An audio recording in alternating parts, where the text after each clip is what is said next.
Hi, Mike Oberman here, bringing you Future Friday on video this week. I got the inspiration for this post by having watched the August 27th version of the Philip DeFranco show. Very interesting guy. You might want to watch him sometime. But on his August 27th post, he was talking about technology that he thinks is really neat. And in this particular case, it was driverless cars. And he was thinking that's the way that the future is going to go.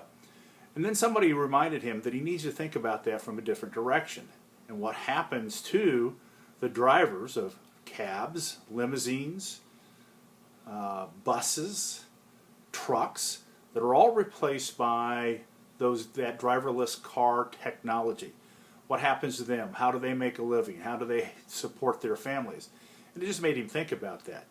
And you can take a look at that the same way with use of robots in manufacturing plants, or as it's coming into administrative positions. What happens with those people? And he was thinking that in the future what we're going to see is affirmative action that is not so much hire this race, hire that race, pay attention to this gender, pay attention to that gender, but it will be a requirement that we have to have a certain number of humans in our workplace.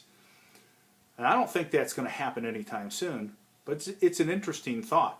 And perhaps 10 years from now, perhaps 20 years from now, we will have a requirement that says that we do have to have a certain number of humans that work in our workplace, depending upon what the nature of our business is. Just food for thought, and that's all for today. We'll see you next week.